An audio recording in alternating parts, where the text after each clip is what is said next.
So আমি যেহেতু Japanese language নিয়ে বলি যে আমি নিজে শিখতেছি, সো আই থট যে আমার মতো যদি আপনারা একটা ফুল টাইম জবের সাথে ইনভলভ থাকেন, একটা টোটালি একটা ডিফারেন্ট জব, অর আপনি হচ্ছে স্টুডেন্ট পাশাপাশি অন্যান্য জবও করেন, টিউশনি করান, ওভারঅল সব কিছু, সো কীভাবে হচ্ছে আপনি টাইমটা বের করে ওই জিনিসটার পিছে আর কি প্রপারলি মানে একটা ফোকাস দিতে পারবেন, ঠিক আছে, এটা নিয়ে একটা ডিসকাস করব। সো এখানে আমি একটা জিনিস বলে রাখতেছি, এই মানে এর আগে আমি বলতেছি যে এনি কাইন্ড অফ লার্নিংয়ের যে জার্নির যে কার্ভটা থাকে, ঠিক আছে, এই কার্ভটা হচ্ছে ফার্স্টের দিকে, ফার্স্ট ফেজটা যায় হচ্ছে সবচেয়ে বিরক্তকরভাবে, ঠিক আছে। ফার্স্ট ফেজটা হচ্ছে এমন একটা ইয়া দিয়ে যায় যে এটা হচ্ছে আপনার কাছে মনে হবে ইটস অলমোস্ট ইম্পসিবল, ঠিক আছে। এবং এই ফেজটা যদি আপনি পার করে ফেলতে পারেন না, মানে এই ফেজটা যদি পার করে ফেলতে পারেন, আপনার মাইন্ডটা এমনভাবে ফর্ম হয়ে যায় যে আপনি তারপর ওই অ্যাডভান্সে যাওয়া বা ওর থেকে হায়ার লেভেলে যাওয়ার জন্য আপনি সেলফ সাফিসিয়েন্ট হয়ে যান, ঠিক আছে। ব্যাপারটা হচ্ছে এরকমভাবে কাজ করে। What I have observed after learning a couple of skills or learning a particular going through a particular curriculum and learning that particular thing. So এই জিনিসটা আমি অবজার্ভ করছি, and it applies to everybody, ঠিক আছে। এটা হচ্ছে জিনিসটা হচ্ছে কে কতটা ফাস্টলি লার্ন করতেছে আর কে কতটা মানে একটু টাইম নিতেছে, এটা হচ্ছে তখন মানুষের ইয়ার উপর ডিপেন্ড করে, কতটা মানুষ ইন্টারেস্টেড, কতটা মানুষ কাইন্ড অফ এটা নিয়ে একটা টাচ আছে আগের থেকে, যেটার কারণে হেল্প করছে ওটা জিনিসটা রিটেইন করতে, এবং অনেক নিউরোলজিক্যাল ব্যাপার স্যাপার আছে। বাট যে লার্নিং ফেজটা, লার্নিংয়ের যে কার্ভটা, এটা অলমোস্ট সেম থাকে, ঠিক আছে। যেমন ফার্স্ট ফেজে জিনিসটা কি হয় যে আমি যদি স্পেসিফিক জাপানিজ ল্যাঙ্গুয়েজের যে কথাটা বলতেছি, এটা অন্যান্য ল্যাঙ্গুয়েজের সাথেও, মানে ল্যাঙ্গুয়েজ মানে হচ্ছে অন্যান্য স্কিলের সাথেও মানে জিনিসটা রিলেট করবেন, ঠিক আছে। যেমন জাপানিজ ল্যাঙ্গুয়েজের ফার্স্ট ফেজের মধ্যে হচ্ছে আপনি এই যে হিরাগানা, কাটাকানা, এগুলা শিখবেন, ঠিক আছে। এখন অনেক হিরাগানা, কাটাকানা, কাঞ্জি, ঠিক আছে, এই জিনিসগুলা, ঠিক আছে। এখন এই জিনিসগুলা হচ্ছে মানে এই জাপানিজ ল্যাঙ্গুয়েজ, অ্যারাবিক ল্যাঙ্গুয়েজ, এই ল্যাঙ্গুয়েজগুলোর মধ্যে এই এক্সট্রা জিনিসগুলো চলে আসে। ওই দিক দিয়ে আপনি যদি জার্মান শিখেন বা ফ্রেঞ্চ শিখেন, ওইখানে আবার কি হয়, আপনি যদি ইংলিশ জানেন, অ্যালফাবেটিক্যালি হচ্ছে আপনি মানে উচ্চারণগুলো করবেন, ঠিক আছে, ইংলিশ রোমান অ্যালফাবেট দিয়ে। বাট জাপানিজ ল্যাঙ্গুয়েজে এই এক্সট্রা জিনিসটা করা লাগে, এবং এই এক্সট্রা জিনিসের জন্য মানুষ ভাবে যে ইটস ভেরি হার্ড। হ্যাঁ, কাঞ্জি পার্টটা হার্ড আছে, but Kanji is not that much necessary আপনি যখন আর কি স্পিকিংয়ের ইয়াতে আসেন। সো এই জিনিসটা অনেক বড় মানে মানুষ একটু বেশি নেয়, এই কাঞ্জিটার প্যারাটার কারণে মানুষ এই জিনিসটাকে অনেক কঠিন বলে, ঠিক আছে। But when it comes to স্পিকিংটা একটু ডিফারেন্ট, একটা টোটালি ডিফারেন্ট একটা ইয়ে, কারণ কাঞ্জি লিটারালি ইউজলেস স্পিকিংয়ে। Kanji is for reading stuff, ঠিক আছে। সো আপনি as a non native speaker আমি বলবো, instead of focusing on kanji or let's hiragana katakana, আপনি যদি N5-এর কারিকুলামটা, ঠিক আছে, N5-এর কারিকুলামটা প্রপারলি, মানে এটা আমি পার্সোনাল আমার লার্নিং জার্নি থেকে আমি বুঝছি যে আপনি যদি N5-এর মানে যে কারিকুলামটা, এই কারিকুলামটা যদি একের ফোকাস দিয়ে করেন, কষ্ট করে ফোকাস দিয়ে করেন, ঠিক আছে, আপনি যদি N5 পাস করেন, তখন কি হবে, আপনার মাইন্ডের মধ্যে একটা জিনিস খুলে যাবে যে আচ্ছা আচ্ছা, সো এটা এরকম, ঠিক আছে। এরপরে যখন আপনি N4-এ যাবেন না, N4-এর জার্নিটার মধ্যে আপনি কারিকুলামে নতুন নতুন মুখস্থর জিনিস পাবেন, বাট আপনি বুঝা যাবেন কিভাবে আর কি প্রোগ্রেস করা লাগবে, কারণ আপনি আপনাকে চিনতে পারবেন যে আমি N5-এর জার্নিতে কিভাবে আর কি প্রোগ্রেস করছিলাম, কারণ N5 তো আপনি পাস করছেন, রাইট। সো N5টা পাস করে হচ্ছে N4-এর জার্নিটা আপনি বুঝতে পারবেন, ঠিক আছে, কারণ আপনি অলরেডি হিরাগানা কাটানা কানা বুঝেন, ঠিক আছে। কাঞ্জি আর কি অনেকগুলা কাঞ্জি, তো কাঞ্জি লিমিটেড শিখছেন, বাট মানে এইখানে হচ্ছে comes the most interesting part, যে আপনি যে, কারণ ল্যাঙ্গুয়েজ মানে কি, আপনি তো মানে kind of at the end of the day স্পিকিংয়ে ইউজ করবেন, রাইট। আনলেস আপনি যদি পার্টিকুলার রিডিংয়ের মধ্যে অনেক বেশি ইন্টারেস্টেড থাকেন পার্টিকুলার কান্ট্রির ওই ল্যাঙ্গুয়েজ স্পেসিফিক ডকুমেন্টের উপর। But in most of the cases language is for communication purposes use হয়, মানে কথা বলার জন্য। So that depends.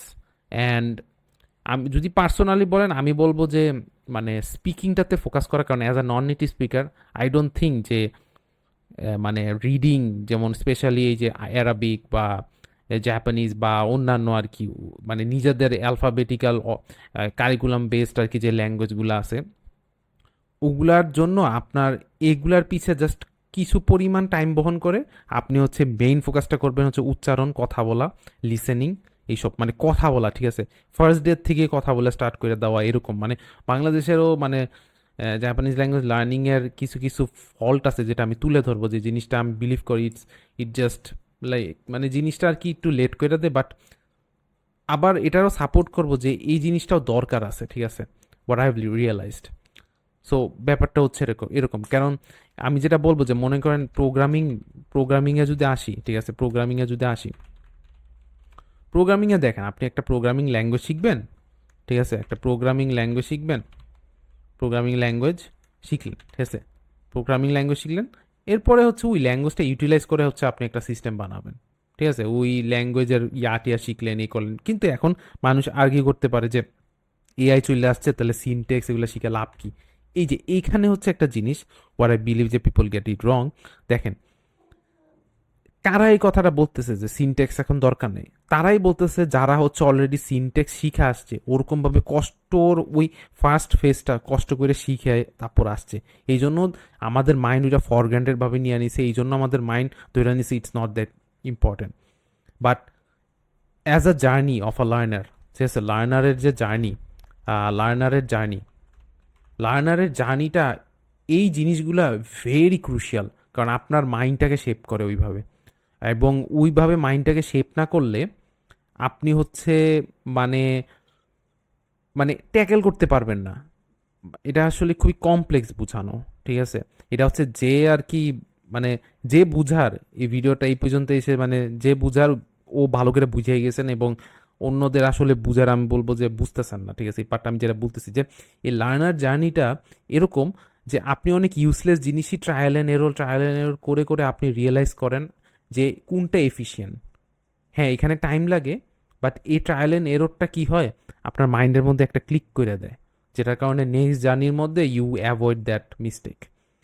So very important. যেখানে হচ্ছে ওই যে বলেন না সিনটেক্স দরকার নেই, বাট সিনটেক্স দরকার আছে, কারণ ওই ভুলটা করার কারণে আপনি হচ্ছে শিখতেছেন এমনভাবে যে মনে করেন কালকে এই এন্টিটিটা চলে গেল বা ভ্যানিশ হয়ে গেল, তখন আপনি কি করবেন? আপনার মনে আসবে যে ও আচ্ছা, সিনটেক্স বলতে একটা ছিল, তো ওইটা না হলে তো এরর আসে কম্পাইল টাইমে, এরকম। ওই জিনিসটা সবসময় আপনার থেকে যাবে, আনলেস আপনি এগুলো যদি সব অ্যাভয়েড করেন। সব কিছু ভেগ থাকবে, ভেগ মানে র্যাপার, কারণ আজকাল তো খালি সব র্যাপার অ্যান্ড র্যাপার, ঠিক আছে? আর যত র্যাপার হয় জিনিসপত্র অ্যাবস্ট্রাক্ট হয়ে যায়। এনিওয়ে, যাই হোক, সো এটাও ভেরি মাচ ইম্পর্টেন্ট এই জিনিসটা লার্নার জার্নিতে। বাট আমি বলবো যে এই মিস্টেকটা করেন, বাট এই মিস্টেক করার একটা ব্যালেন্স আছে, ঠিক আছে? আপনি যদি বেশি করতে থাকেন তখন লার্নার জার্নিটা একটু বেশি লেট হয়ে যায়, এবং বেশি লেট হয়ে যাওয়া মানে হচ্ছে ইটস নট গুড, কারণ আপনি আপনার টাইম ব্যয় করতেছেন, কারণ time is the most valuable thing, right? এই একটা জিনিসই হচ্ছে আমাদের লিমিটেড, রাইট? যে জিনিসটা হচ্ছে আমরা কখনো ফিরে পাবো না, রাইট? আমরা তো আর ইমর্টাল না। So that's a thing. So এই জন্য আমি বলবো যে ইরাগানা কাটাকানা শিখেন, N5টা ফোকাস দিয়ে করেন, তারপর N4-এ গিয়ে ফ্লেক্সিবল হইতে পারবেন যে আপনি কোনটাতে ফোকাস করবেন। আপনি কি ডকুমেন্টে ফোকাস করতেছেন নাকি স্পিকিংয়ে? কারণ তখন আপনার মাইন্ডে ক্লিক হয়ে যাবে, আচ্ছা আচ্ছা, কারণ আপনি একটা মোটামুটি একটা সুপার বেসিক গ্রামাটিক্যাল ইউজেস বুঝে গেছেন তো। সো N4-এর জার্নিটা ওইভাবে আর কি স্ট্রাকচার করতে পারবেন, এবং N4 কমপ্লিট হলে আপনার মাইন্ডটা ওরকম হয়ে গেছে যে N3 N2 পারসিউ করার একটা চলে আসে, একটা ইঞ্জিন স্টার্ট হয়ে গেছে। Same applies to anything, programming বলেন, এনিথিং, আমি বলবো I would argue anything. So এই লার্নার জার্নিটার ফার্স্ট ফেজই হচ্ছে এনিথিং, মানে মনে করেন গিটারও বলেন, একটা পাওয়ারফুল এক্সাম্পল। গিটারের ফার্স্ট ফেজ থাকে সবচেয়ে হেকটিক, রাইট? সবচেয়ে হেকটিক। সুইমিং বলেন, সাইক্লিং বলেন, এনিথিং, আসলে এনিথিং, রাইট? সো জিনিসপত্র আসলে ওরকম লেভেলের কমপ্লেক্স যায় না একটা টাইমে গিয়ে, যেটা আমরা ভাবি।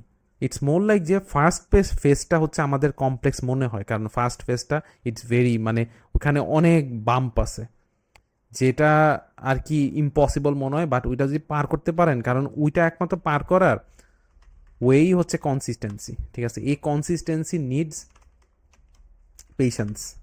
এই পেশেন্সটা তখনই আসবে আপনার যদি অ্যাটেনশন স্প্যান ভালো থাকে, হেলদি অ্যাটেনশন স্প্যান থাকে। অ্যাটেনশন স্প্যান রিলেটেড তো, কারণ আপনার পেশেন্সের মানে অ্যাটেনশন স্প্যান আপনার ভালো থাকবে তখনই যখন আপনার পেশেন্স লেভেল ভালো, right? So that's the thing. এবং এই জিনিসটা আর কি আজকাল আমাদের কমে যাচ্ছে দেখে আমরা নিউ স্কিল আসলে আমাদের লার্ন করাটা খুবই চ্যালেঞ্জিং হয়ে যাচ্ছে, যেটা আমি বলবো। So that's the thing.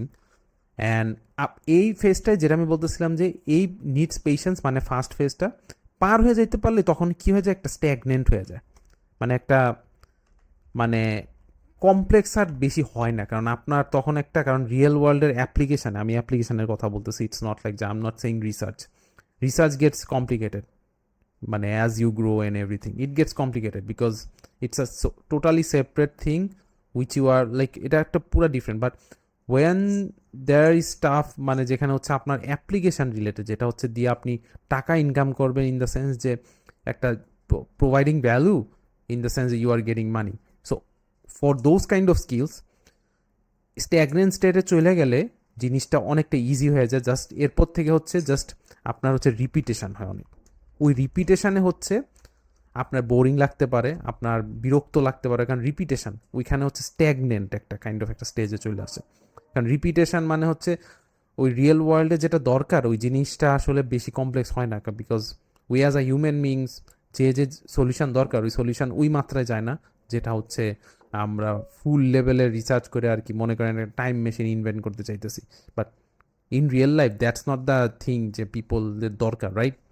People face simpler, মানে এমন টাইপের প্রবলেম ফেস করে যেটা হচ্ছে জাস্ট রিপিটেশন। আপনি যদি জাস্ট প্রোভাইড করতে থাকেন ওইভাবে, যদি ভালো পাইতে থাকে ওই হিসাবে আপনাকে value, right, you are providing value. So that's the thing, তখন রিপিটেশন হয়ে যায় এবং তখন হচ্ছে গেম হয়ে হচ্ছে কনসিস্টেন্সি, ঠিক আছে? কনসিস্টেন্সির যে কনসিস্টেন্সি অ্যান্ড পেশেন্স আর কি তখন চলে আসে, মানে স্ট্যাগনেন্ট স্টেটে। আর কনসিস্টেন্সি অ্যান্ড পেশেন্স ফার্স্ট ফেজে থাকে হচ্ছে ওই লার্নিংয়ের বাম্প ফেজে, যে নতুন নতুন জিনিস ইয়ে করতেছেন, তখন হচ্ছে বেশি মাইন্ড খেলা করা লাগে। আর এখানে হচ্ছে বেশি বেশি পেশেন্সের খেলা চলে আর কি, ঠিক আছে? বেশি পেশেন্সের, কারণ রিপিটেশন টাস্ক করতেছেন বাট মানে ইন্ট্রেড আর কি মানি পাচ্ছেন। সো দ্যাটস দ্য থিং যে এই ল্যাঙ্গুয়েজ লার্নিং পার্টের আমি এক্সপিরিয়েন্সটা করছি, আমি N5 পাস করার পর N4 অলমোস্ট কমপ্লিট আমার N4-এর, ঠিক আছে? আমি অনেক কিছু বুঝি। So yeah that's the thing যে আমি আস্তে আস্তে N3 N2-তে যখন যাব দেখবো যে প্যাটার্ন বুঝে গেছি, কারণ at the end of the day the goal is to converse, right? And কনভার্সেশনে তো আপনি সাইন্টিফিক কনভার্সেশন করবেন না, মানে যদি প্র্যাকটিক্যাল হন রিয়েল লাইফ অ্যাপ্লিকেশন অনুযায়ী। So that's the thing. So hopefully এটা সামওয়াট হেল্পফুল ছিল যারা হচ্ছে ফুল টাইম জবের পাশাপাশি আর কি শেখার ইয়া করতেছেন। সো আমি বলবো যে প্রতিদিন জাস্ট 1 আওয়ার ফুল ফোকাস দিয়ে জিনিসটা আগানো, ঠিক আছে? যেখানে হচ্ছে আপনার N5, যেটা আমি বললাম যে পারলে আমি বলবো যে N5-এ কোনো ল্যাঙ্গুয়েজ ইনস্টিটিউশনে ভর্তি হয়ে যান বা কোনো কোর্স কিনা শুরু করে দেন, বা ইউটিউবে অনেক ভিডিও আছে ওগুলোও করতে পারেন। বাট ওইটার জন্য আবার আপনার কনসিস্টেন্সি থাকা লাগবে, নাহলে প্রবলেম, ঠিক আছে? নাহলে প্রবলেম, কারণ কনসিস্টেন্ট অনেকে থাকতে পারে না। একমাত্র যদি অন্য একটা টিচার বকা দেয়, হোমওয়ার্ক দেয়, তখনই, মানে আমরা বুঝেন না অনেকে এগুলো করতে পারি না। তো আমি তাদের জন্য বলবো যে আপনি কোর্স করেন N5-এর, অনলাইন কোর্স বা ফিজিক্যাল গোয়িং কোর্স করতে পারেন, বাট করেন just for the sake of passing the N5, that's a thing. So yeah এটাই আর কি বলার ছিল। হোপফুলি ইট ওয়াজ হেল্পফুল।